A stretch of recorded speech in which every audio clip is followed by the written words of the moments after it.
Well, better late than never. Tonight on the show, these two brothers, they call themselves Breeze Shooters. We have them here on the set. Let's have a good time and change it up tonight. Let's do something fun.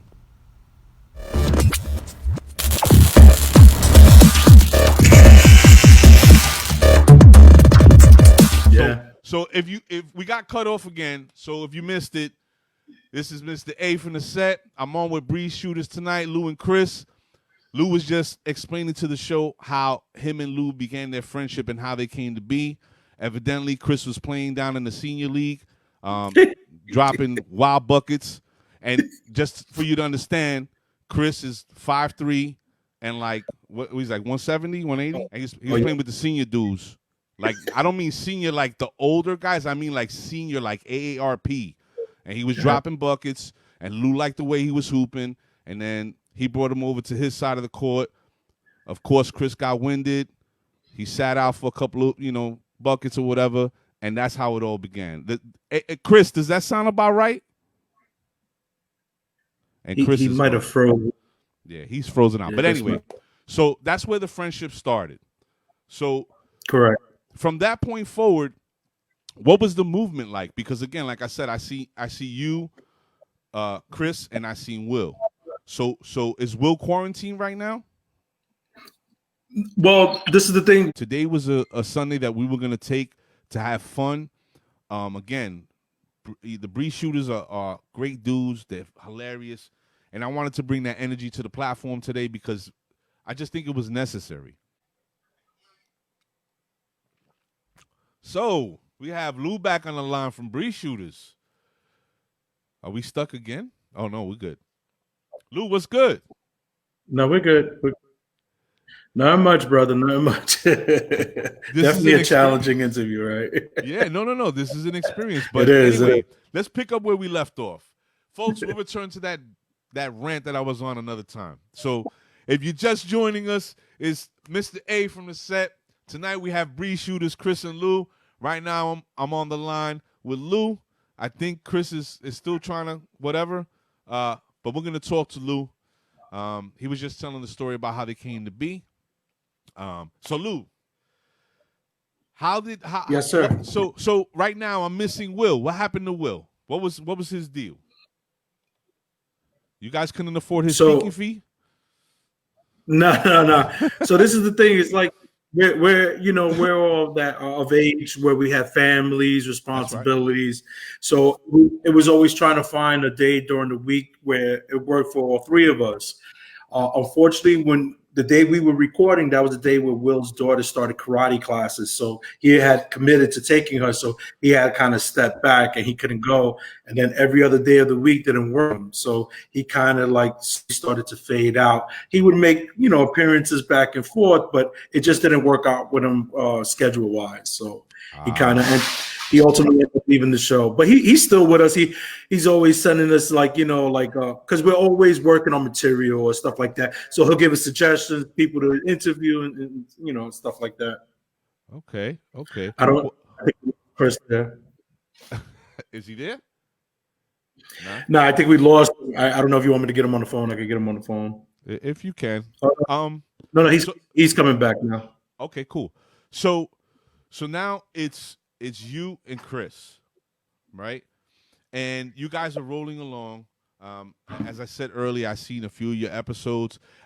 I had no idea that you guys had 70 episodes. How did you guys keep churning them out one after the other? Well, the thing is, when we first started, we were doing 2 episodes a week religiously, and sometimes we'll bang out 3 and then just carry it over for the following week. So we were doing that, and then when COVID hit, everything slowed down. We tailed off a little bit. Now we're only doing 1 episode a week.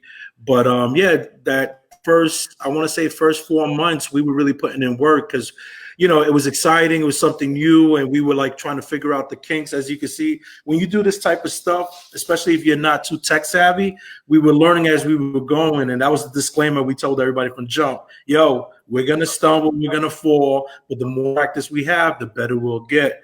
And that's how you see where we're at now, where we do a lot of, I would say it's like prop comedy, where we incorporate memes, like little video clips to bring the story or the punchline to the next level, because you have different folks. Some people are visual, some people are, they can hear it and they understand the joke. So it helps our jokes. Hey, Chris, can you hear me? He's still not there. Yeah. He's there, but what? Oh, he's blacked out. He needs to turn his camera on or whatever, because if he hears us, I can see him. He goes, I can see you, but not hear you. That's what he's saying. Yeah, that's that Asus Hotmail, whatever. Get back on the phone. Yeah, but as I was saying earlier as well, I saw the episode where you interviewed Barf Brooks, aka Grady, aka Gravy. So, how did that particular episode come to be? Because a lot of people who, if you're watching the set, is Mr. A. We have Bree Shooters on the line, but I'm about to speak to a gentleman named Barf Brooks, who is a comedian, a health nut, a mentor. He's just a great all-around guy. And we happen to have him as a mutual friend. So, like, Lou, how did that episode all come to be? Like, how did you make that happen with him? Well, Barf, I know him for years. He actually coached my son in basketball. I know him from 68 Precinct, so we just have a good relationship. And I always see him on Facebook, and I always try to support anything he has going on. Mm-hmm. And I ran into him downtown Brooklyn probably like maybe 4 months ago. And, I told him, I said, yo, I like what you're doing. I like the movement. And I said, yo, I want to have you on the show. He goes, definitely. And I called him, and, he was happy to jump on. And he actually – he schooled me on some stuff that I didn't even know what he was part of in terms of PS1 when they had the open auditions. I didn't know he was part of that whole movement down there. And there was a lot of good acts that came out of there and went on to bigger things, including Kenny Dope, Roughneck Soldiers, all those guys down there. And he was getting it in with them.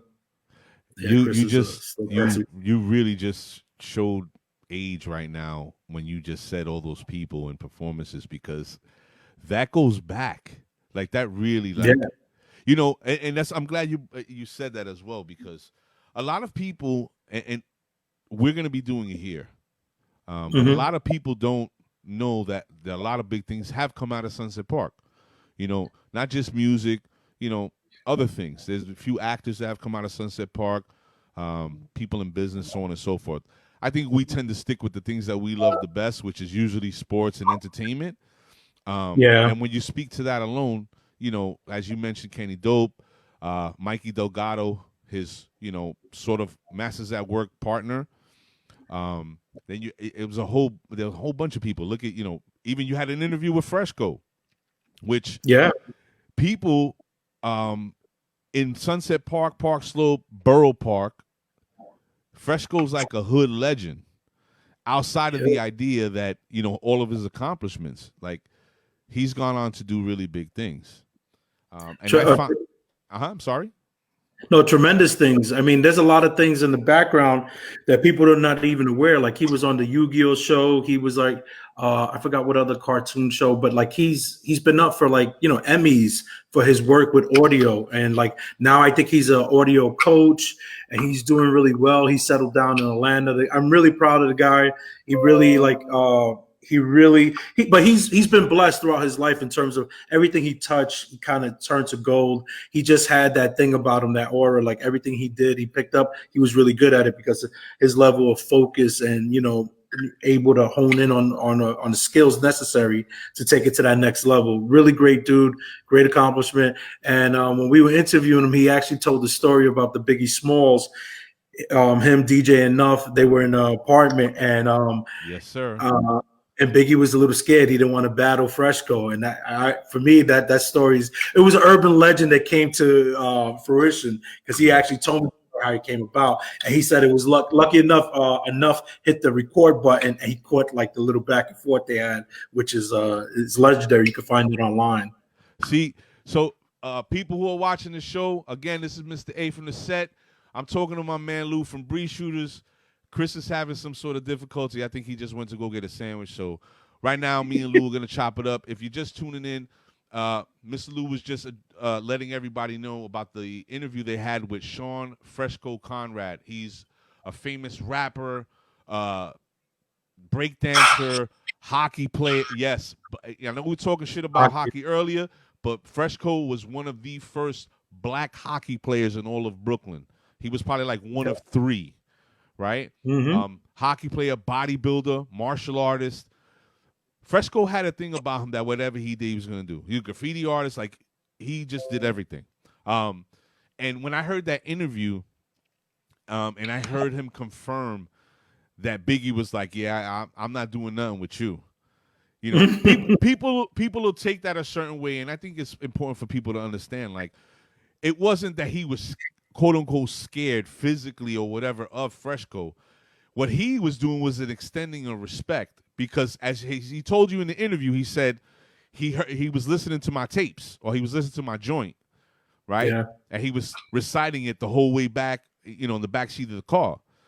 So a person at Biggie's level or on his path to say something like that to Fresco is like, you know, that's admirable. That's respect. Like, I know what you can do, so I'm just going to leave you alone. I'm not even going to play in that realm.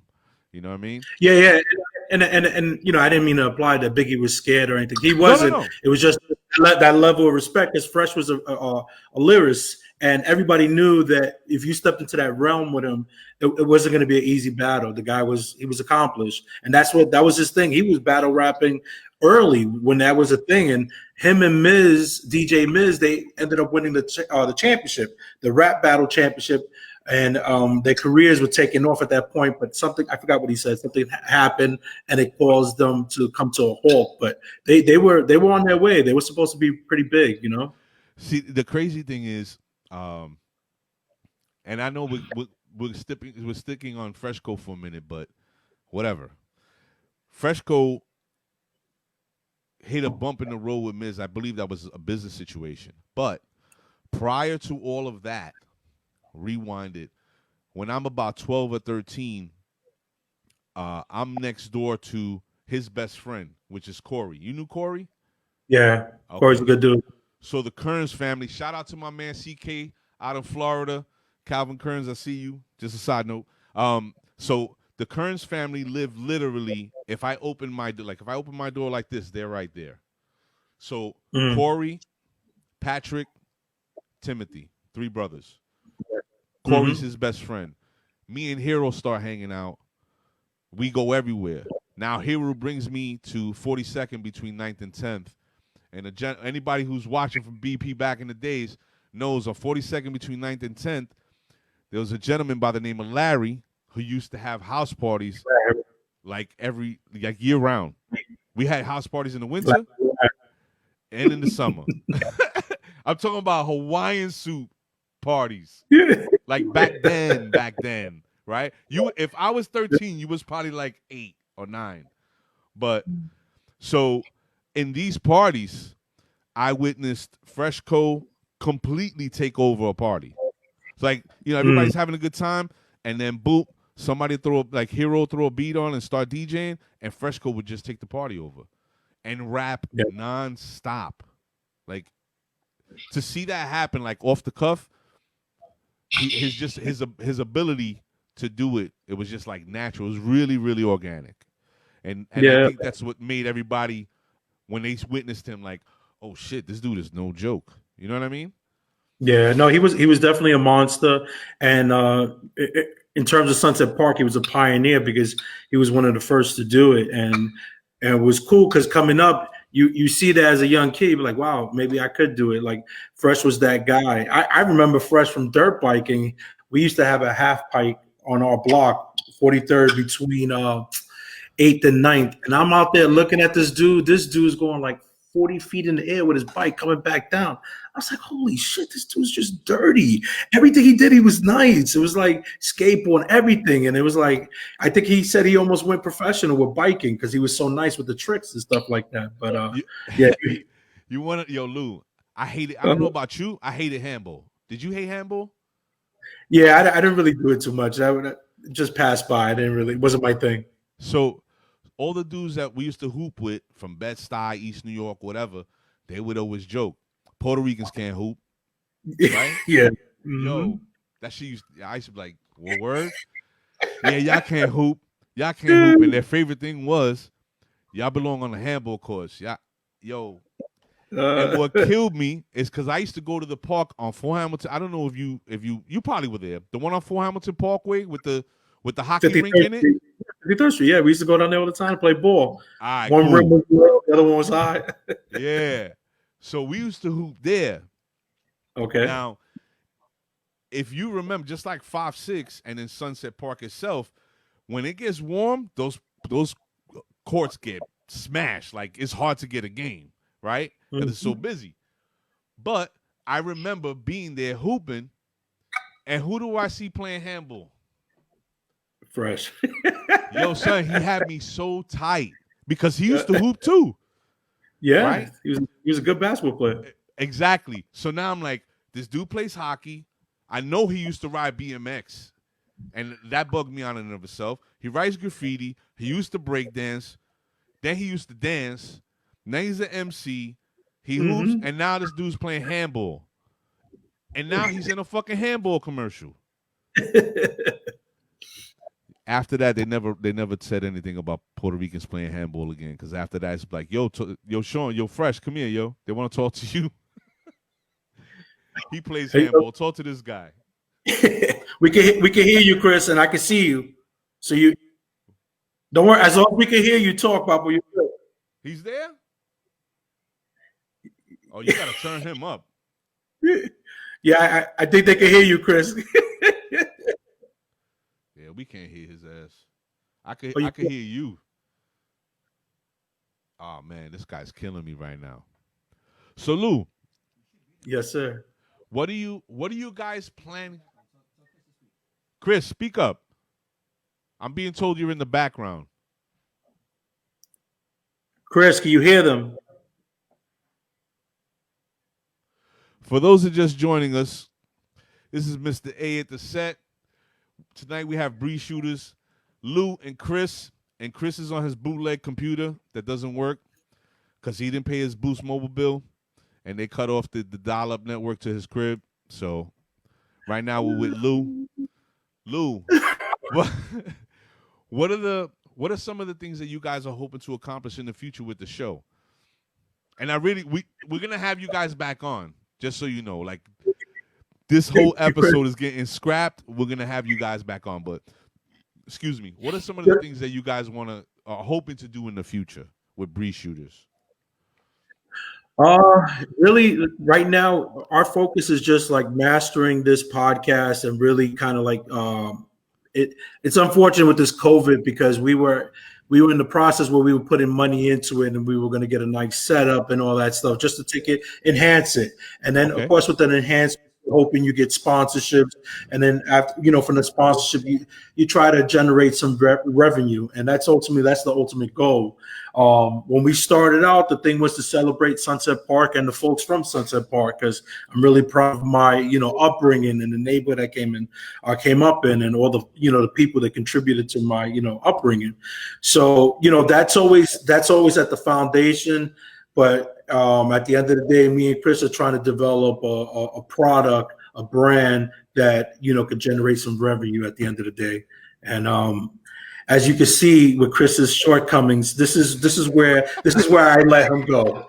All you did was just you just brought to light why I need to move off. I need to move forward. Yo, do you need me to get like some sort of some counseling going so that bring a little mediation, make it a peaceful and amicable separation, or because Chris is, I don't know, man, what's going on with that dude? Like, he really didn't pay his Boost mobile phone bill? No, but you know what's crazy? I hear him perfectly and I see him, but I don't think he could hear you. So I'm wondering if the folks that are on live, if they could hear him. It just might be one of those things. Well, I don't know. I know I don't see him. How is it that you see him and we don't? He has a phone up. Say what? he has his phone up. He's showing that he's listening to us on live. Oh, Jesus Christ. Chris, if you hear me, no cuchi frito for you tomorrow, my friend. You're done. So, well, I get that. You guys are trying to actually create a solid following and set your brand in stone so that you can start rolling in some sponsorship, maybe sell some merch and so on and so forth. Do you guys have any future shows, like any shows that are coming up in the future that you guys want to promote right now? Like people that you're probably going to have come on or things that you're going to be discussing on the show? Yeah, actually, next week we have a really good interview. We have DJ Cause. He's from Sunset Park. He's with the Heavy Hitters. He actually he does a lot of the artwork for Def Jam and some of the big record labels. So we're gonna dive into that and get a little tutorial on the music business. And he has a really close relationship with DJ Enough. He travels around with him. He's part of the Heavy Hitters crew. The following week after that, we're gonna Love and Hip Hop. We have James. He's from Sunset Park too. He's an aspiring rapper who appeared on Love and Hip Hop. So he's going to be on our show probably, I want to say 2 to 3 weeks. Right now we're just talking, trying to, clear up some space on his calendar so he could jump on with us. And, the thing is, and, I joke around with Chris, but a lot of what goes into this podcast, a lot of it is just networking and trying to get folks to come out and, be part of this. The good thing about COVID is that a lot of people are trapped at home. So I'm able to, generate that communication. Like, hey, try to get you on. Former Brooklyn Nets coach, Doug Overton, who's also a former NBA player. Right now, I'm supposed to be getting him on, but it's difficult when you're dealing with middle people. But hopefully, if I get that on, it's some really good stories because he was actually playing with the Denver Nuggets back in the day when Chris Jackson did a stand-up for the national anthem. So that would be a great story to pair with the Kaepernick story of how everything's happened because he saw that early and they were getting death threats and all that. So that's a guest that I'm hoping to get on sometime down the line. They were getting death threats during that time? Yeah, well, the team everywhere they went to the different cities that they went to, they were threatening the team at the hotels, like, hey, we're gonna blow up the hotel and stuff like that. They threatened to burn Chris Jackson's house at the time. What? But yeah. So him being around that, I feel that there's a lot of stories that he may have that he could share with us that we're not, that the world is not aware of. So I'm hoping definitely to get that interview. That should be good. And then it's just me and Chris just chopping it up, talking about everyday stuff and just trying to, the thing with us is that the reason why we get along so well, we click so well, we always try to find the funny in everything. And even if it's a depressive situation, it's like, because comedy is that platform where really you can't get mad at folks because what they're doing is they're kind of speaking the truth and they're trying to bring some light to it. Because you always can't go serious. You got to kind of lighten things up because particularly in the situation we're in right now, if we all stood serious, I think everybody would lose their damn mind. So we try to bring that little comedy relief to folks that might be, going through stuff or just need to, forget about what's going on. So, and that's what we're hoping that we provide to our listeners. And see, folks, that's what I'm talking about. This is the reason why I wanted to have these two gentlemen on today. Their podcast and the show that they put on is full of that. It takes you out of your zone. It makes you laugh because they're very relatable people. These are guys that you grew up with, the guys that are always joking about everything.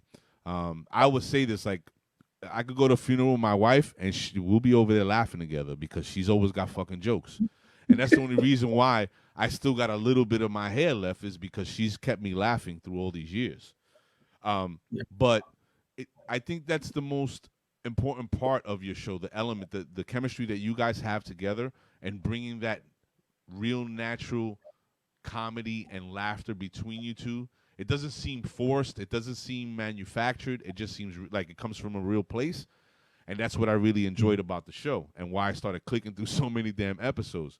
You guys really put it down naturally, if you would. Thank you. And of course, and damn, I wish Chris was here so I could bother him some fucking more. I know. Yo, he's about to kill himself. He's like, fuck my life. I said, Papa, this was your one opportunity. Lo jodiste. No. Listen, if you just joined us, we're on the line with Bree Shooters, Lou, and Chris is somewhere on a bootleg telephone. I don't know where he is, but we have Lou from Bree Shooters here with us. And that's the reason why I was saying, man, it's not. We're going to have another episode with you guys so that we can really bring the unit so that people can really understand and appreciate what you guys are putting out, as I do. You know, like I said, I clicked on one episode and I started running through all of them. And then before I noticed, I was like, what? This guy's got like 70 episodes. What am I doing with my life here? Like, I got 7. They got 70. I got to get on my job. But yeah, man, you guys have a great thing. And I'm sort of, when I was going through the episodes, I noticed that everything was different. You guys had, you interviewed. I think there was correct me if I'm wrong, there was a segment where you actually had somebody call in, or you had people calling in freestyling, right? Am I wrong about that? Yeah, you know what it is. You get all these inspiring rappers. So I'd be like, the platform. I tell people, I say, "Yo, Sunset, this is for you. I don't care if your grandmother makes pateles and she wants to come on and talk about it. There's funny in that because I find funny in everything. So sometimes we'll get guys that want to rap. I'm like, call up the show. We'll call up and they'll just start rapping. We had Josh on. I think you probably remember from Fort Hamilton. He's a mailman. We had him talking about being a mailman. It's just a mailman. Josh is a mailman. Yeah. So we try to keep it light. We try to, and not only that, but we try to keep it personal, like a community. So you get more traction like that. If I told Chris, hey, at the end of the day, we gotta build our foundation. Our foundation is Sunset Park, and then from there it should just trickle out. Because the more stories you can share with people from the community, the more support you'll get, and then from there you can actually build something. So that's why I try to keep it very personal. And so anybody can reach out. Anybody that wants to share or promote something, it's free. It's like, just send me an email, breeshooters@yahoo.com. Let me know what you want to talk about, what you want to do, what you want to support. Your titi selling a car, sure. Like, send me the link, send me a picture, I'll put it up. Because that's what it's for. It's for you guys. And exactly. It's funny though, because and I always end my show by saying, hey, I'm not going to say it's not a numbers game, because it is a numbers game. Can you please subscribe? And the thing that kills me sometimes, I'll be in the street, yo, Lou, I love the episode. I say, yeah, but Papa, did you subscribe? They're like, no, I didn't get around to it. Like, get the fuck out. You didn't get around to it. You're on the fucking page. Just subscribe. No, but you know what it is? You got to have an email address. So I don't know if cats want to go through all that work. Whoa. Wait. You're on YouTube, right? Yeah, I'm on YouTube. Yep. So you're saying you need an email address to subscribe to? Oh, like you have to be a member of YouTube to subscribe to your page. Exactly, and that's what it is. But wait. See, they're acting real dusted. Shout out to my man BK for that word. They're acting real dusted, because who doesn't have a membership on YouTube? Who doesn't? Everybody's on YouTube. You'll be surprised though. A lot of people would say they don't have memberships on YouTube, or they just don't have an account on YouTube. At the end of the day too, that's one knock I get. This is the problem though. YouTube, for me, it's the right platform in terms of traction, and it's something that you could build on if you're going to turn it into something that becomes a monetary return. Right. If you go to other platforms, what happens is you use a medium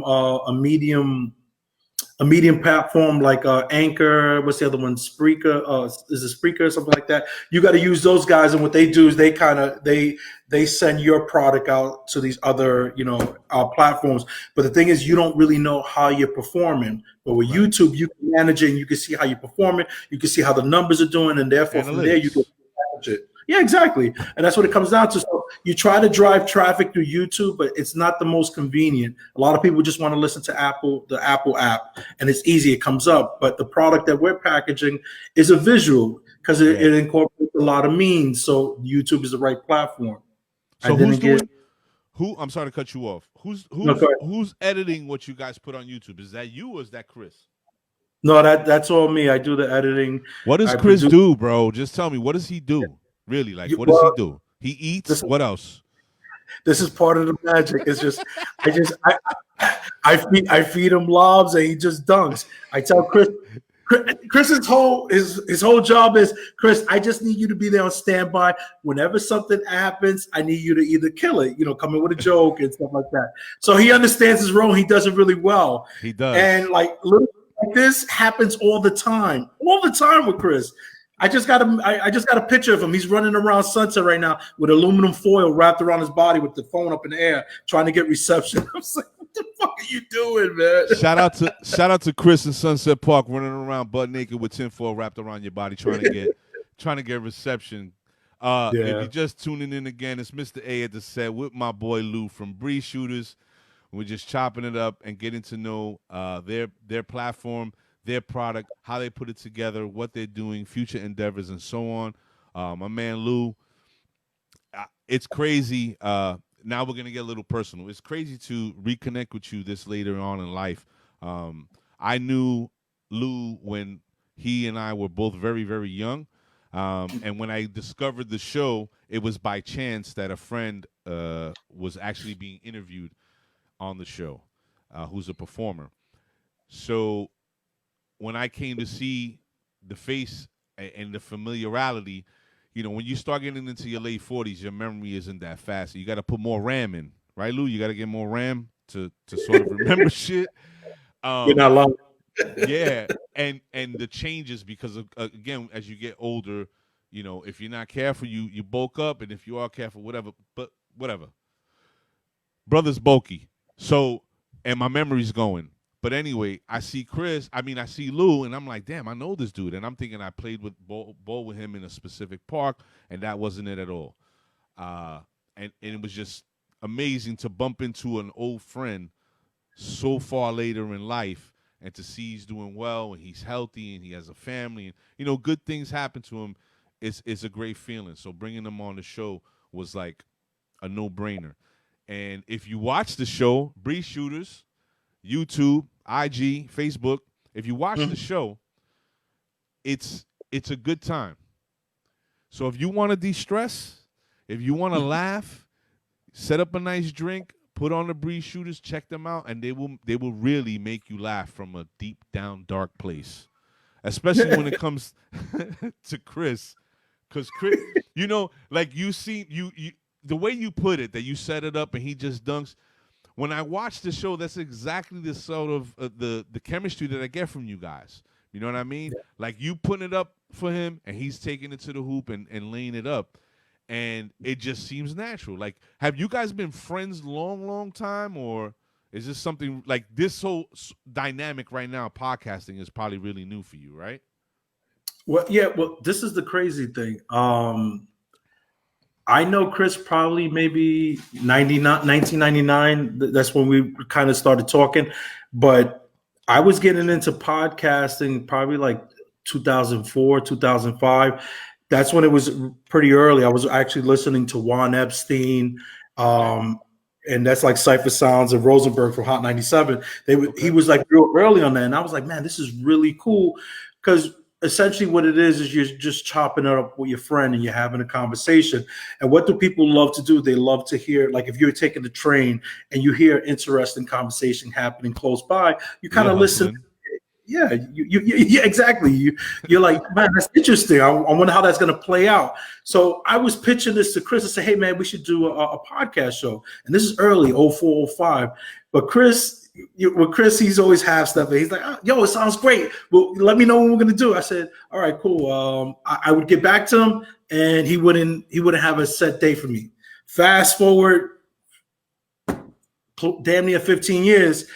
It comes up again in the conversation. We're drinking one night. We're at a bar. We're having some drinks. I said, hey, man, we should really do the podcast. He goes, sure. I said, you know what? I said, I'm going to be in your house tomorrow. He thought I was bullshitting. I just popped up, came with the cameras, boom, boom, boom, threw everything up, and we just started talking. He's like, well, what do we do? I said, bro, it's just an organic conversation. Yes, and what we do, we try to talk about what's going on in the world, throw in a little sports. But I said the key thing is we're looking for the funny in these things. And it just started to progress. And the first episode I think it was probably one of the funniest shows, but it was the most unorganized episode. He has like a little, a little fountain in his house that runs, right? And the fountain, Yeah, he's a weirdo. He has a freaking fountain. He goes, that's a Zen place. So the fountain is running, right? But me and him, we're having our podcast and we're chopping it up. The fountain is running, so I'm not hearing it because once you go into that environment, it kind of like it just stays with you. You don't really pay attention to it anymore. So we're having our conversation and the microphones are picking up the fountain. While that's happening, our guy right outside his apartment starts fucking jackhammering. It's loud as fuck. Chris stops the podcast. He goes to the window. He opens up the window. He goes, yo, what the fuck are you doing? Why are you doing that now? And we're recording all of this.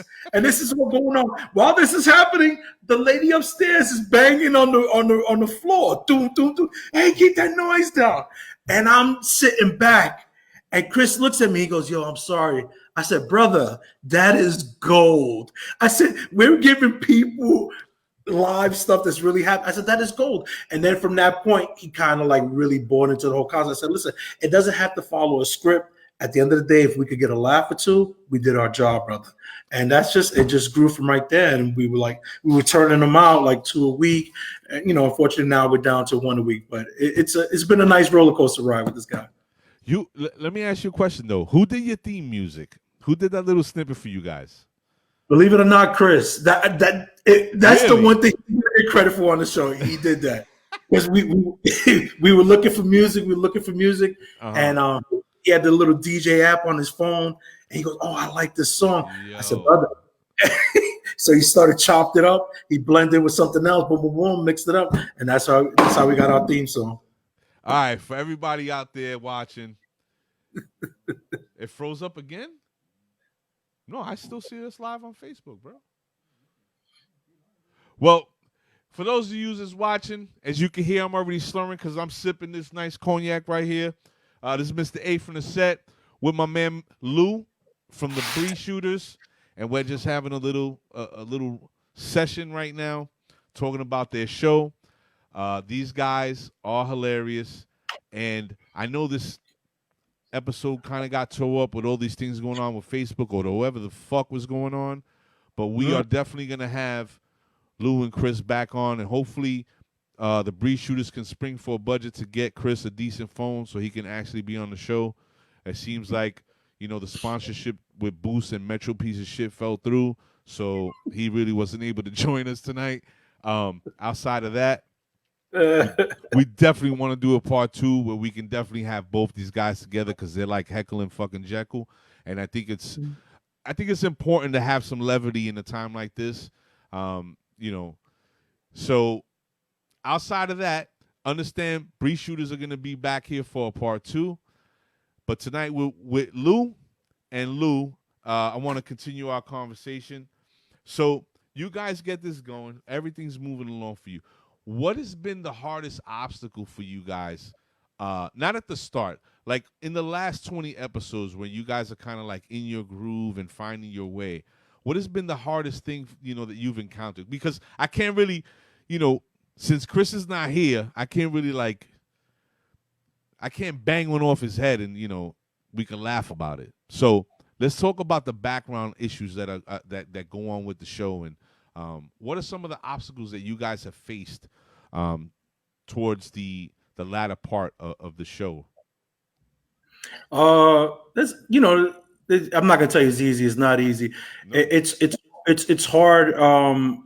From my standpoint, it's hard trying to produce a show and then come up with content, and then you kind of sometimes I feel like I run myself ragged, and I'm like, hey, Chris, you got to bring something to the table, and he'll do it if I ask him. But I know with me, sometimes it's just it's just a matter of what content we're going to talk about, and being committed to it.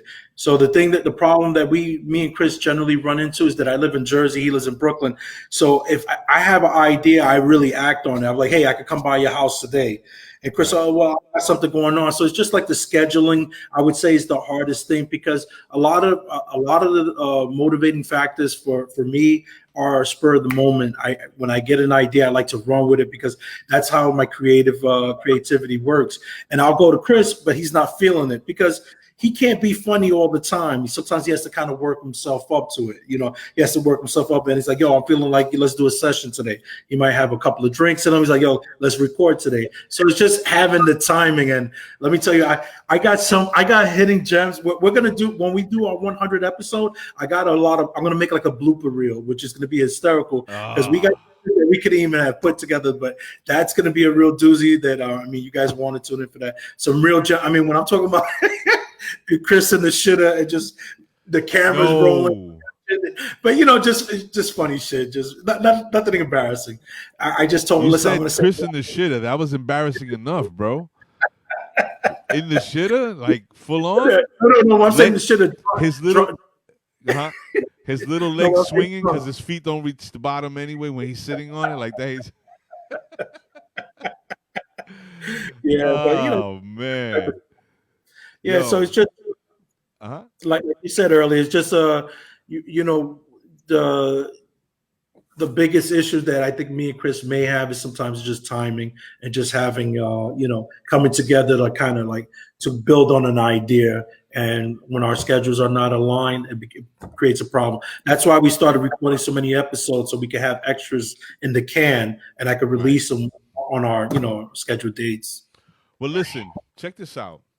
I'm gonna make a proposition for you, and I'm gonna put it in the air because this is something that I'm gonna be exploring in the future. I gotta discuss it with Mr. Peter Caballero from Rebel X Studios. I would love to have one of my first or second in-studio interviews to be with you guys. I think if we did it in studio, and I know it's difficult right now, you know, time, commitment, so on and so forth, I think we could work it out.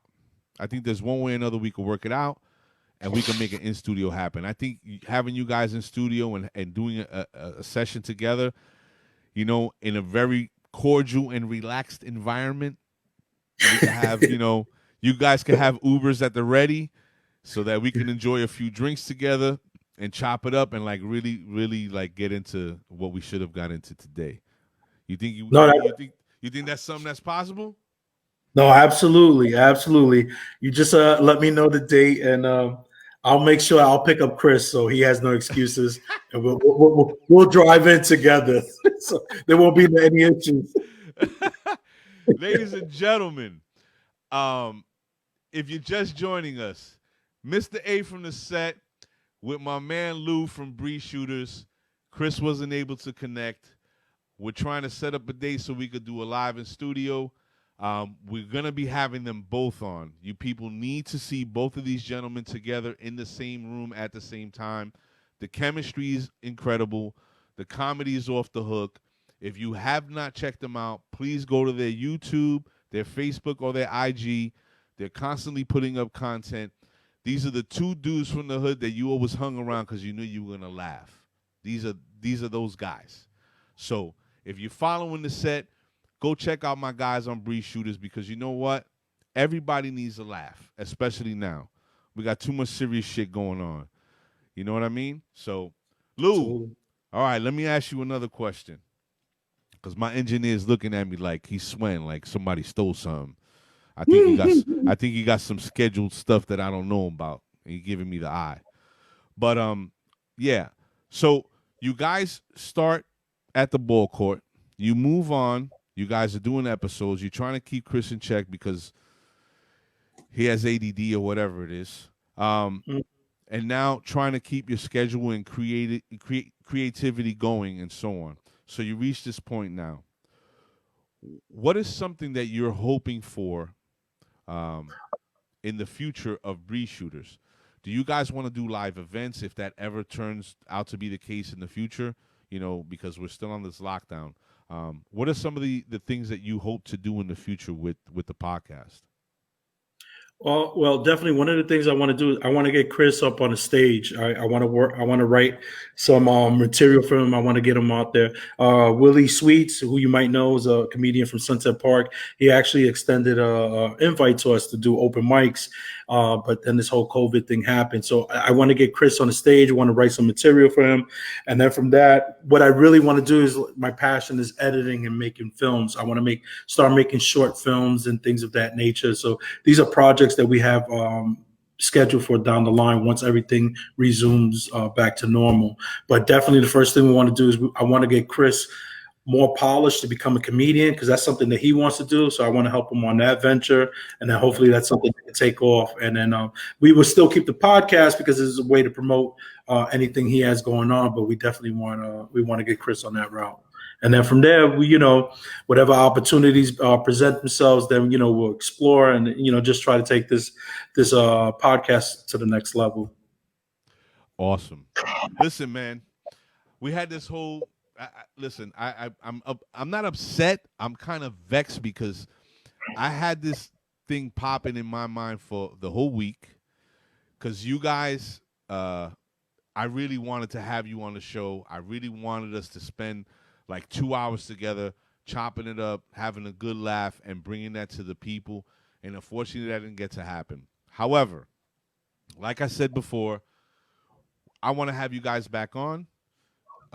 It would be great to do an in-studio, because I think people would really recognize the organic reality of your relationship, your working relationship with Chris. I shouldn't say that relationship, right? You're not in a relationship, right? Nah. It's 2020. It's cool. It's cool. Yeah, it's cool, right? It's cool. Nothing, there's anything wrong with that. But I really want to have you guys come in and let's sit down and have a good fucking time. I really want the audience that watches this set to really witness the energy that you guys share and just enjoy themselves and have a laugh. If you're just joining us, well, we're about to end it. Absolutely. Tonight on the set, we have my man Lou from Bree Shooters. Chris couldn't be here, unfortunately, but we're going to have them back. Hopefully, we'll be able to do a live studio session with them in here, and you'll be able to really see the comedy that is Bree Shooters. And if you haven't, please go check them out on Facebook, on YouTube, or Instagram. They are comedy, and they are hilarious, and they will brighten your day with the bullshit that they do. These are the guys that you want to go to when you're pissed off or you're mad or you just need a good laugh. They'll break up all the monotony and take all the bullshit off your shoulders, and they will make you laugh. These are the guys right here. So, Mr. Lou, it was amazing being able to connect with you again, brother.